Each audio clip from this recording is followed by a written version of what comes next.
गांव के बाहर वाले खेत पर काम करने की कोई जरूरत नहीं है।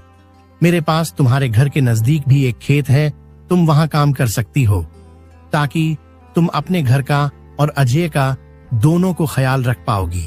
काका ये तो और भी अच्छा रहेगा, इससे तो मेरी बहुत मदद हो जाएगी।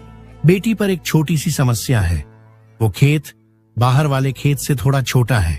हाँ तो कोई बात नहीं है काका, वो खेत मेरे घर से नजदीक है, वही बहुत बड़ी बात है। मैं खेत में काम करने के साथ साथ दूसरे के घर का काम भी करना शुरू कर दूंगी, ताकि उन पैसों से मैं राजू की पढ़ाई का खर्च निकाल सकूं। बेटी, पर तुम्हें इतना काम करने की क्या जरूरत है? काका मुझे काम करना ही होगा। अजय का सपना था कि राजू पढ़ लिख कर बड़ा आदमी बने। अगर मैं मेहनत नहीं करूंगी तो उसका सपना अधूरा रह जाएगा।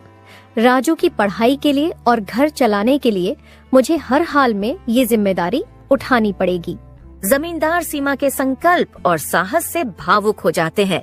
ठीक है बेटी, तुम्हारी मेहनत देखकर मुझे पूरा भरोसा है कि तुम जरूर सफल होगी।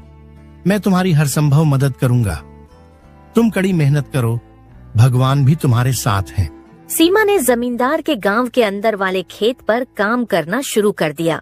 वह सुबह खेत पर काम करती और दोपहर के बाद गांव के घरों में सफाई और खाना बनाने जैसे छोटे मोटे काम करने जाती।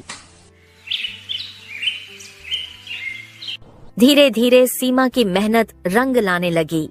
खेत में अच्छी फसल हुई, जिससे उसका घर चलने लगा और जो पैसे वह दूसरों के घरों में काम करके कमाती थी, वह राजू की पढ़ाई में खर्च करने लगी।